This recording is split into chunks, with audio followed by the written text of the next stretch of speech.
Hoje é dia 18 de março de 2026. Eu tô me estranhando, tô acordando de bom humor cedo.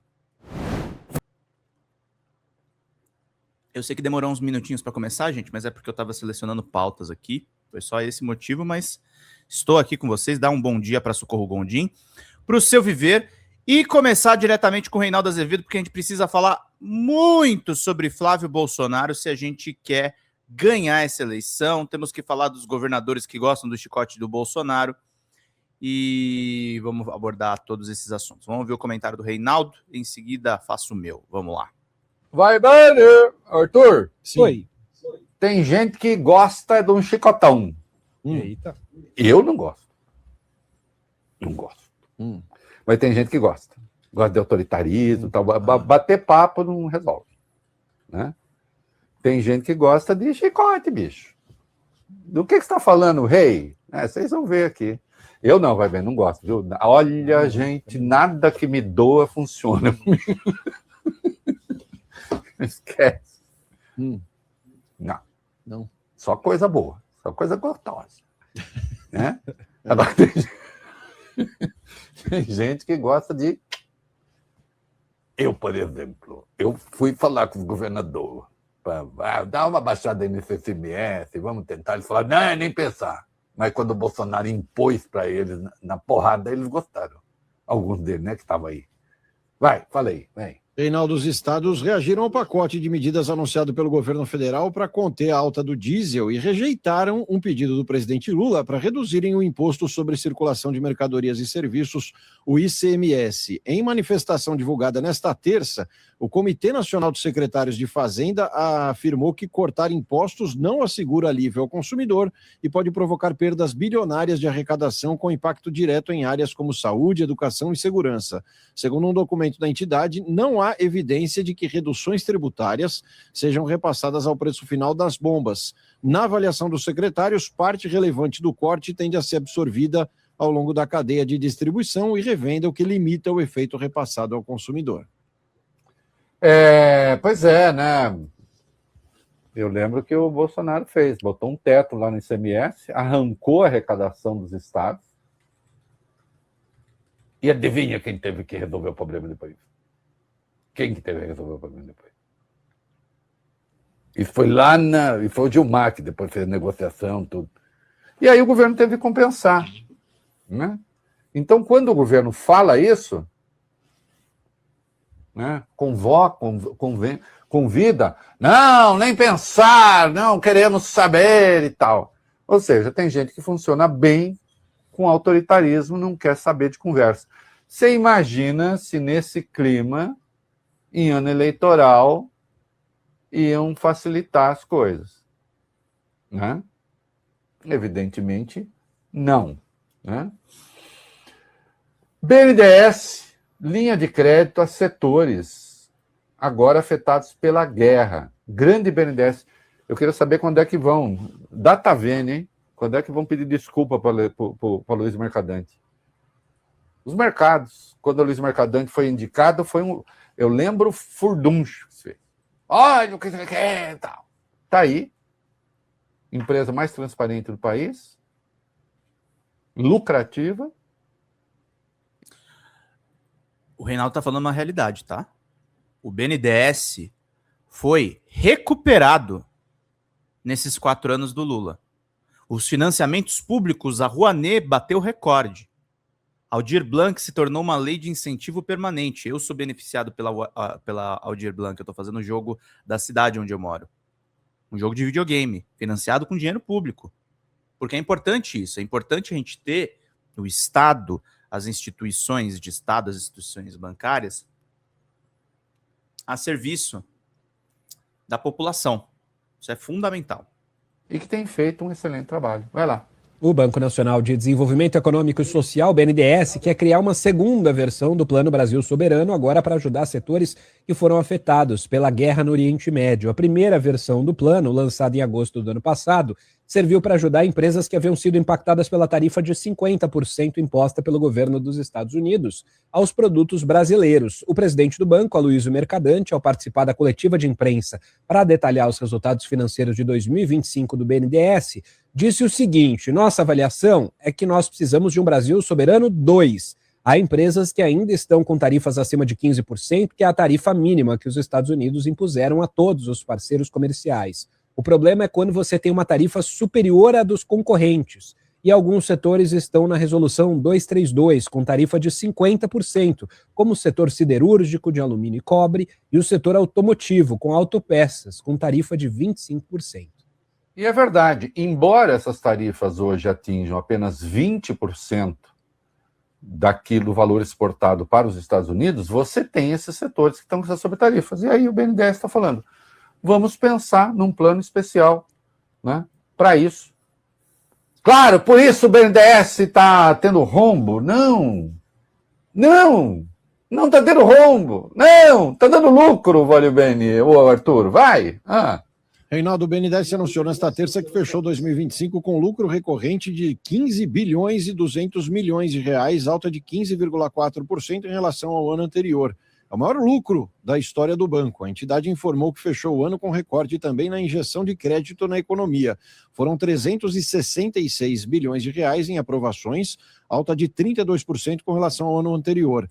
A carteira de ativos também bateu recorde, chegando a 962 bilhões de reais, e a carteira de crédito foi a maior desde 2016, com 664 bilhões. Na coletiva de anúncio dos resultados, o diretor financeiro de mercado de capitais do BNDES, Alexandre Abreu, afirmou o seguinte: quando assumimos, havia uma preocupação que os ativos do BNDES vinham caindo ano a ano. Isso era preocupante. A partir do momento em que assumimos, ele começou a subir. Um grande abraço para Alexandre Abreu, um grande especialista do setor bancário, que está fazendo um trabalho excepcional lá de Mercadante, no BNDES. Eu digo grande abraço porque eu conheço ele. Mas está aqui a razão, né? Deveriam falar assim, olha, desculpem, a gente errou, né? Mas também se poderia dizer assim, e aí, porque o BNDES fica oferecendo essas coisas, né? Aí os bancos são prejudicados. Considerando o lucro dos bancos no Brasil, Vale Bene, que só não são maiores do que o seu na administração do seu império, acho que não. Né? Acho que está indo tudo bem. E o Congresso promulga o acordo Mercosul-União Europeia. O Congresso Nacional promulgou nesta terça o Acordo de Livre Comércio entre o Mercosul e a União Europeia, que cria uma das maiores zonas de livre comércio do mundo. O tratado, assinado em 17 de janeiro no Paraguai, após mais de 25 anos de negociação, prevê a redução ou eliminação gradual de tarifas de importação e exportação que chegam a mais de 90% do comércio total entre os blocos. Além disso, estabelece regras comuns para comércio de produtos industriais e agrícolas, investimentos e padrões regulatórios. Apesar do acordo entre os blocos, é necessário que cada país internalize as regras para que elas possam valer. Somente após a ratificação por todos é que o tratado estará plenamente em vigor e até lá o acordo pode entrar em funcionamento em momentos distintos em cada país, a depender do avanço dos processos internos. Exatamente. E o vice-presidente mandou em negrito aí, vice-presidente, esse recado sobre o que vai acontecer agora com esse decreto. Por favor. Olha, esse decreto, Reinaldo, será comunicado à União Europeia ainda hoje, hein? Correndo tudo bem, em maio deve haver a vigência provisória. Ele já passa a valer e abre uma oportunidade extraordinária. Muito obrigado, vice-presidente, por essa entrevista exclusiva aqui, ao É da Coisa. Isso tudo que o Reinaldo está falando, gente, é o seguinte, e como é que eu vou conectar isso com a questão do Flávio? Vocês vivem me falando aqui na live do tipo, você tem que falar mais sobre a questão do governo. Vocês estão vendo o que o Reinaldo está falando? O Reinaldo fala de fascismo, o Reinaldo fala a respeito da extrema-direita e o Reinaldo fala, por exemplo, de uma instituição séria como o BNDES. Ele tem um podcast aqui no YouTube chamado Reconversa, em que ele entrevistou o Alckmin, em que ele entrevistou a Erika Hilton, ele entrevistou as principais figuras, e a gente fala dos nossos pontos de vista. Só que a questão, gente, é que a gente tem que falar do monstro que está na sala. O monstro que está na sala, que eu achei que era o Tarcísio de Freitas, e o Reinaldo também achava que era o Tarcísio de Freitas, eu falei para isso, olha, eu acho que nós erramos no diagnóstico. O monstro que está na sala, e ele não deixou de emitir sinais, chama-se Flávio Bolsonaro. Chama-se Flávio Bolsonaro. Flávio Bolsonaro é o problema. Flávio Bolsonaro é a questão que nós temos que tratar. Flávio Bolsonaro é tudo o que a gente tem que sentar e conversar. Esse cara corre-se o risco, como ele pensa mais do que o pai dele, que é um idiota que agora está doente, como ele pensa um pouco mais do que o pai dele, a gente corre o risco, gente, porque o primeiro governo do Bolsonaro foi um test drive. Agora o negócio vai ser a sério. E o Flávio já está conseguindo cooptar, e isso é muito preocupante, a gente vai ler a notícia hoje, ele está conversando com o Supremo Tribunal Federal, tá? Ele está costurando, de fato, um acordo. Tem um atrito do governo Lula com o Supremo, e é por isso, gente, que nós temos que ser políticos agora. Não se trata de forma nenhuma, eu não tenho procuração para defender o Alexandre de Moraes, não tenho procuração para defender muito menos o Dias Toffoli. O Supremo tem muitos problemas que eu não tenho nenhuma responsabilidade. E eu tenho muitas críticas ao governo Lula. Eu tenho um distanciamento desses personagens históricos. Mas a questão não é essa. A questão não é essa. A questão é que nós precisamos ser políticos e nós precisamos reformar o nosso bloco da Frente Ampla. As pessoas precisam reconhecer de uma vez por todas que a eleição do Lula só foi possível. A eleição do Lula só foi possível porque nós estávamos lá brigando pelas informações. Só foi possível porque nós formamos uma aliança improvável, porque nós botamos, e não se trata da pessoa, eu não estou aqui vangloriando o Geraldo Alckmin, eu ainda lembro como é que ele foi como governador de São Paulo. Eu não gostei dele como governador de São Paulo.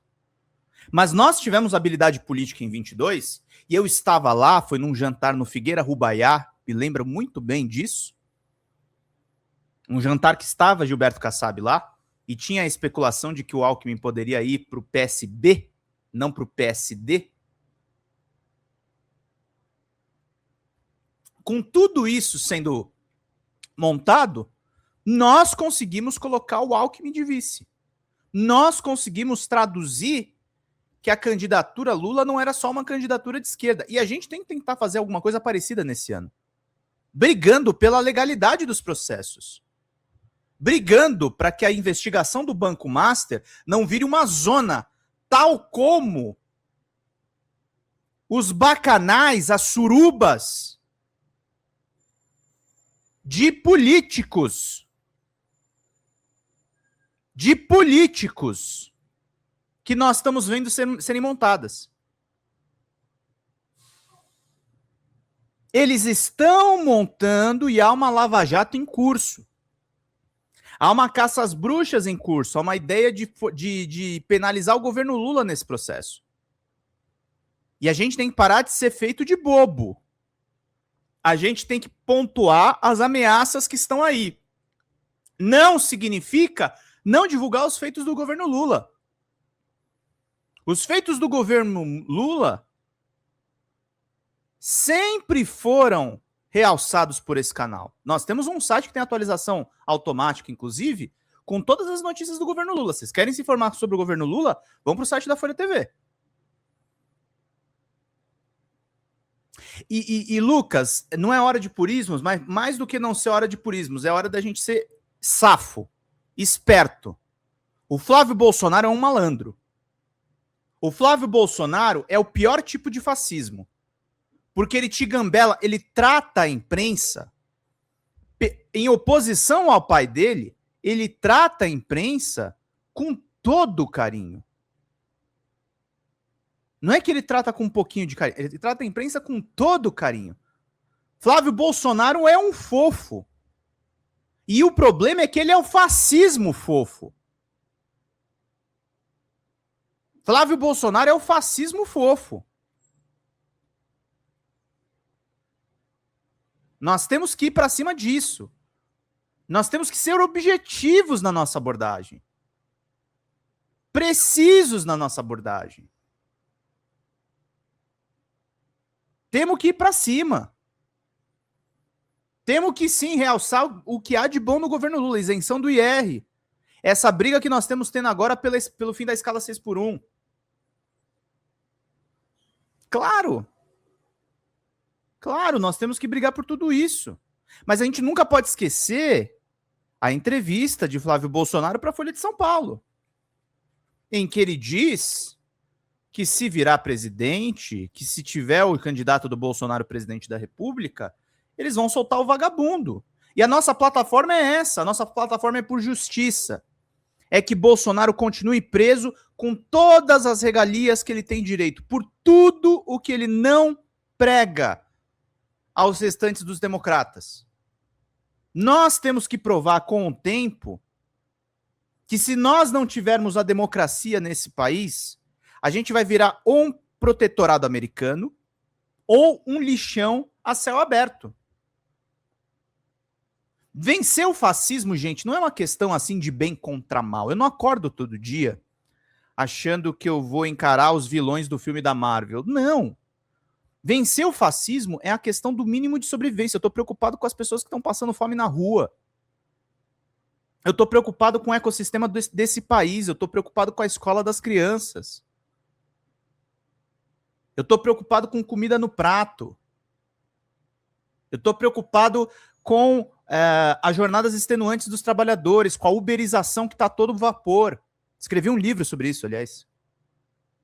A uberização está em pleno vapor. A gente precisa discutir seriamente sindicalização. Dei uma palestra recentemente para o Sindicato dos Bancários, em que eu estava falando da conjuntura. A conjuntura geopolítica é muito ruim.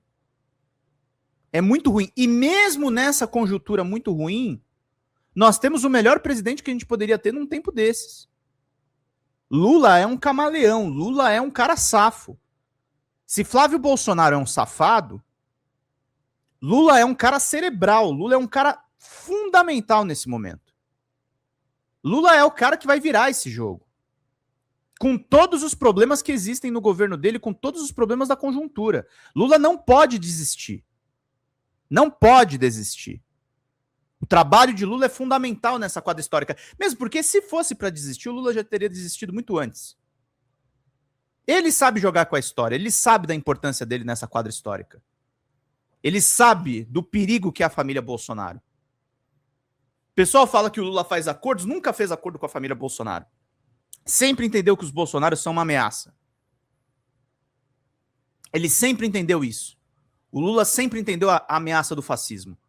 Tanto que ele não saiu da cadeia para ter uma vida mansa com a Janja. Ele sabia da missão dele enquanto ator político.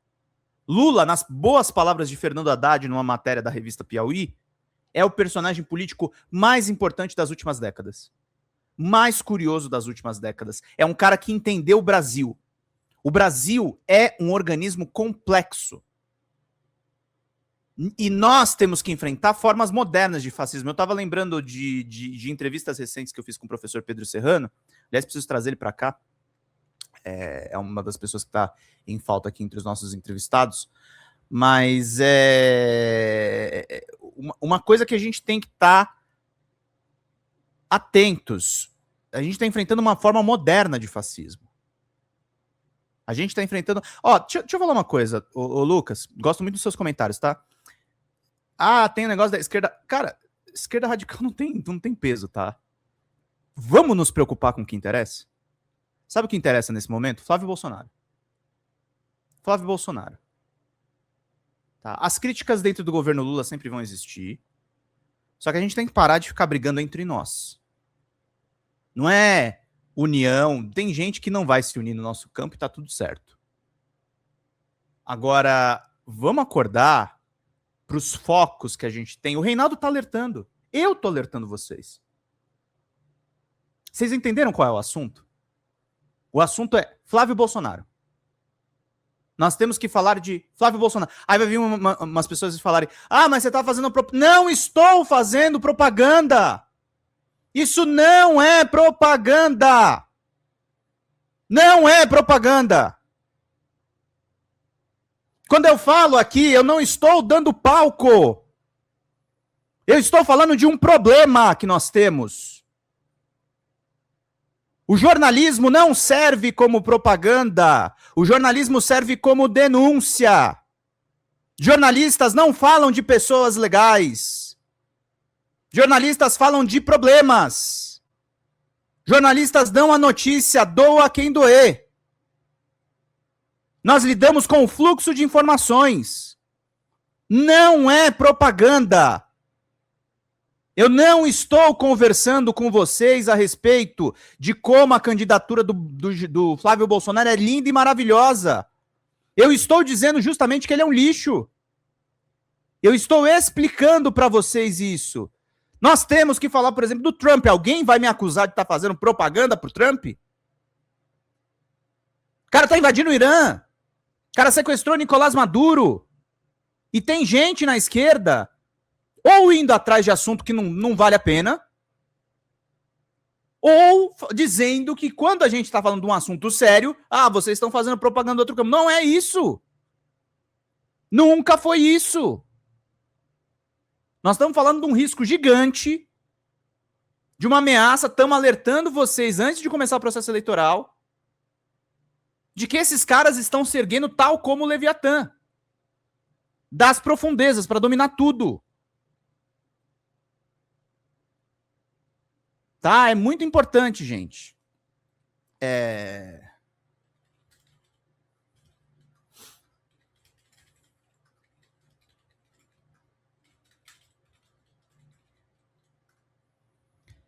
Então, gente, a gente precisa ir menos é mais. Menos é mais. Tá? Isso é importante. Menos é mais. Vamos direto nos assuntos. Vamos tratar das coisas com a devida seriedade. Se não, vira uma complicação. Se não, vira uma coisa que a gente não pode falar das coisas que são realmente importantes. A gente tem que fingir que tá tudo bem. Não tá tudo bem, gente. Eu vejo muito nos comentários o pessoal falando, essas pesquisas são todas fraudulentas. Não é isso, Juvencio. Mas tem aquele ditado, Pedro, fale mal, mas fale de mim, a direita vai se aproveitar disso. Eu vou mostrar de novo isso, tá? Vou mostrar mais uma vez. Deixa eu pegar aqui, ó. Pra vocês entenderem de uma vez por todas. E eu não vou pegar canal de jornalista, tá? Vamos pegar um aqui, ó. Olha só, que interessante. Alguém tem dúvida que o Gustavo Gayer é de extrema-direita? Alguém tem dúvida que o Gustavo Gayer é de extrema-direita? Esses daqui são os vídeos mais vistos do Gustavo Gayer. O primeiro é da inteligência artificial. Um vídeo de quase 2 milhões de views. Alexandre de Moraes, Jornal Nacional. Alexandre de Moraes e Vorcaro. Filha do Silvio Santos. Lula. Ramagem. É o único bolsonarista que aparece no top 8. Trump, Maduro e Lula. Moraes e Vorcaro. Ele tá fazendo propaganda do Moraes, gente? É claro que, sim, eles se aproveitam de qualquer brecha para aparecer. Não tem dúvida, o Flávio se aproveita, sem dúvida. Do fato de eu mencioná-lo aqui nas lives, assim como todos os outros jornalistas. Mas eu estou falando para vocês de um problema. O problema da extrema-direita somos nós. Eu vou fazer só propaganda vazia do governo, é isso? Eu não estou dizendo que não tem que divulgar os feitos do governo, gente. Toda vez que vocês me alertarem aqui, tá rolando isso do governo. É evidente. É evidente. É evidente que a gente deve divulgar o governo. Mas a gente tem que fazer denúncia. Nós temos que fazer denúncia. O Lucão falou aqui, pronto, finalmente parou de falar da esquerda radical, hein, cara, não tô aguentando mais isso.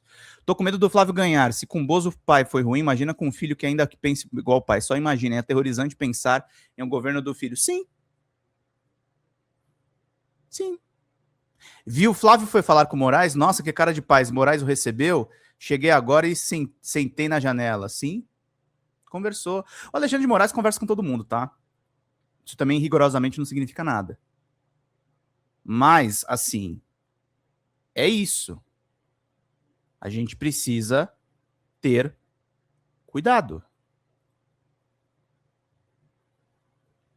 Senão a gente não vai para frente, gente. Nós temos que olhar as questões todas que são colocadas. E, gente, é isso que eu quero que vocês observem. Tá? As pessoas que vêm para essa live, e às vezes eu debato com o chat, isso é interessante, né? Não tô brigando com vocês do chat, mas eu tô colocando alguns pontos. Quando vocês vêm para esse programa, vocês esperam que eu dê para vocês informações. E dar informação, na maior parte das vezes, é deixar vocês com uma postura desconfortável. É deixar vocês com um certo pânico do que vai acontecer, porque é melhor que a gente esteja alerta, é melhor que a gente esteja atento, é melhor que a gente esteja ligado do que a gente virar e falar, eu abri uma live aqui, igual alguns canais infelizmente fazem, falar, não, o Bolsonaro vai ser preso amanhã, ou não, o presidente Lula é maravilhoso. O presidente Lula é maravilhoso. O presidente Lula é maravilhoso. E nós temos que entender também que o Brasil é extremamente ingrato ao Lula. Ingrato ao Lula. O Brasil é um país canalha com o presidente Lula. O presidente Lula fez muito pelo Brasil. O presidente Lula fez muito pelo Brasil. E o Brasil é muito ingrato. E a gente tem que tomar cuidado com esses ingratos. Xanda tá lembrando aqui no chat. Moraes recebeu Michele pedindo domiciliar e não rolou. É isso. O Alexandre de Moraes, eu tô falando muito de Lula e Flávio Bolsonaro. O Alexandre de Moraes é um cara profundamente admirável. É um cara de direita. É um cara que eu tenho muitas críticas. Acho que a questão aí do escritório da esposa dele é extremamente controverso. Mas o Alexandre de Moraes não cai na pilha de fazer um jogo que um Gustavo Gayer da vida quer que faça, de automaticamente abraçar o presidente Lula. E ele não deve fazer isso. O Alexandre de Moraes é um juiz. O Alexandre de Moraes é um estadista. E ele tem que falar, infelizmente, às vezes com as piores pessoas. Ele tem que receber o Flávio Bolsonaro. Ele tem que receber figuras que são horrorosas. Porque ele é juiz da Suprema Corte. Ele é juiz da Suprema Corte. E é isso. O Emerson falou aqui. Bom dia, Pedro. Largo aço. Esse negócio de esquerda hermética é ruim. Sobre os combustíveis, o governo aqui tem que ser mais agressivo. O lado bom é que vai arruinar as eleições do Trump. O bolsonarismo colar nele é só prejuízo. Sim. Sim. Não, temos que largar o aço. A esquerda, vocês precisam entender uma coisa enquanto o nosso campo político, tá? Esse canal é declaradamente de esquerda. Isso não significa que eu vou abrir mão, gente, de um profissionalismo que é o seguinte: se eu tiver que dar uma má notícia para vocês, eu vou dar uma má notícia para vocês. Por isso que às vezes eu discordo da Xanda. A Xanda fala bastante, vem reforçar a militância. Eu não tô fazendo militância política aqui, gente. Eu tô fazendo jornalismo. Eu tô trazendo para vocês informações. Vocês vão lidar com essas informações da forma que vocês acharem melhor. Eu não tô aqui para mentir, eu não tô aqui para inventar, eu não tô aqui para surfar em cima.